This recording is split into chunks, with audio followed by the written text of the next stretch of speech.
ഭാഗവത കഥ വായിക്കും. എന്താണ് അതിന്റെ അർത്ഥം? ഭാഗവതം എന്ന് പറയുന്നത് മനുഷ്യന്റെ ജീവന്റെ ഉൽപ്പത്തിയും വികാസത്തിന്റെ കഥയാണ്. അതിന്റെ തത്വങ്ങൾ അറിയുമോ? ആദ്യത്തെ അവതാരം എന്താ? അതിലൊരു അവതാരമാണല്ലോ ഇവിടെ ഒറ്റക്കോലമായി വരുന്നത്.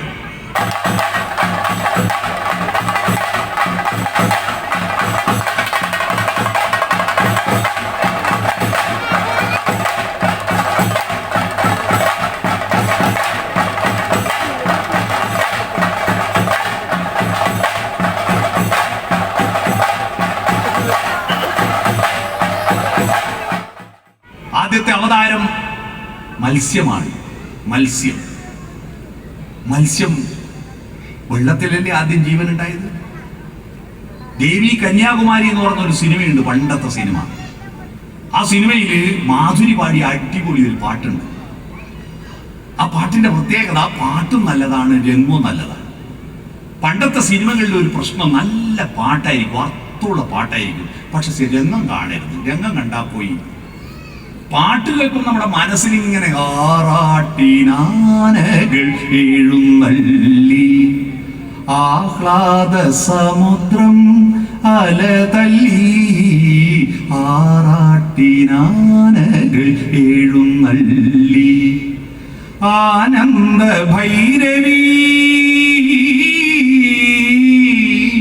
ആനന്ദ ഭൈരവി, താളത്തിൽ മേളത്തിൽ അമ്പല തുളസികൾ തുമ്പിതുള്ളി, ആറാട്ടിനാനകൾ എഴുന്നള്ളി. പാട്ട് കേൾക്കുമ്പോ ഒരു ഉത്സവത്തിന്റെ ആ എല്ലാ ഡാംബികതയും നമ്മുടെ ഉള്ളിൽ നിറയും.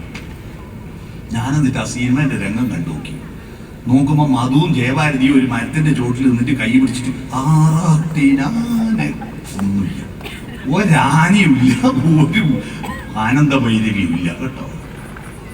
അതാണ് പഴയ സിനിമയിൽ. എന്നാൽ പുതിയ സിനിമയിൽ രംഗങ്ങൾ അടിപൊളിയായിരിക്കും കേട്ടോ, എത്ര മനോഹരമായി. പക്ഷെ പാട്ടോ കട്ടച്ചോര കൊണ്ട് ജ്യൂസ് അടിച്ച് സോഡാസം വെക്കും. ഈ പാട്ടിറങ്ങിയിട്ട് ആ കത്തിക്കുത്ത് 27 സ്കൂളിൽ പേന കത്തി കൊണ്ട് വിദ്യാരംഭം കുറിച്ചവനെ നിന്നെ പടച്ചവന് 10ൽ 10 മാർക്ക്. മനസ്സിലായ? ഇല്ലുമിനാട്ടി. ഇപ്പൊ അച്ഛനും അമ്മേനെല്ലാം അടിച്ചു കൊല്ലുന്ന പിള്ളേർ ഇത് പാടി എന്തെല്ലാം ദയവ് ചെയ്തിട്ട് ആ പാട്ട് വെക്കരുത്. ഞാൻ മിഞ്ഞാന്നൊരു അമ്പലത്തിൽ പോയപ്പോ കലവറ നറുക്കൽ ഘോഷയാത്രേന്റെ ഏറ്റവും പിറകില് കട്ടച്ചോര കൊണ്ട് ജ്യൂസ് അടിച്ച് ഫുള്ളുക ഉള്ളത്. ഞാൻ പറഞ്ഞു ഞാനിവിടെ പ്രസംഗിക്കില്ല. എന്തെന്നാണ് അമ്പലം ഇത്, അല്ലെങ്കിൽ രാക്ഷസന്മാരോ? ലങ്കയിലെ രാവണന്റെ കൊട്ടാരത്തിലുള്ള DJ പാർട്ടിയാണ്. രാവണന്റെ കൊട്ടാരത്തിൽ പോലും ചോര കുടിക്കുവാന്നല്ലാണ്ട് കട്ടച്ചോര കൊണ്ട് ജ്യൂസ് അടിച്ച് സോഡാ സർബത്ത് കുടിച്ചിട്ടില്ല അല്ലേ? അടിപൊളി പാട്ടിന്റെ രംഗമായിരിക്കും, പക്ഷെ താളം ഗംഭീരായിരിക്കും, പക്ഷെ അർത്ഥം വളരെ പോകാം. എന്നാൽ രണ്ടും ഒരുപോലുള്ള ഒരു പാട്ടാണ് ദേവി കന്യാകുമാരി കണ്ണാ, ഒരു പാട്ടാണ്. കണ്ണാലില കണ്ണാ, പാലാഴി തീരയിലൊഴുകും ആലില കണ്ണാ, ഞാനൊരു കന്നിമുക്കുവ പെണ്ണ്, എന്റെ തോണിയിലെ പൊന്നു വേണോ പൊന്ന് എന്ന് പറഞ്ഞൊരു പാട്ടുണ്ട്. ആ പാട്ടിൽ അടുത്ത വരി എന്നറിയോ? നീ പണ്ടൊരു പൂത്തിമിംഗിലമായി, അന്ന് നിന്റെ യൗവനം തുഴഞ്ഞു വന്ന നീരാഴി. മത്സ്യാവതാരമായതിനെ പറയുന്നത് പൂത്തിമിംഗലമായി. ആ മത്സ്യം പിന്നെ കരയിലും വെള്ളത്തിലും ജീവിക്കുന്ന ജീവി ആമയായി, പിന്നീട് കാട്ടിലെ പന്നിയായി. അതുമായി ബന്ധപ്പെട്ട് പിന്നെ പല കഥകളുണ്ടായി. ബേസിക്കാണ് ഞാൻ പറയുന്നത്. കാട്ടിലെ പന്നിയായി വരാഹം, പിന്നെ മരത്തിന്റെ മേലെ മുഖം കണ്ട സിംഹം, ഉടല് കണ്ട നരൻ നരസിംഹം.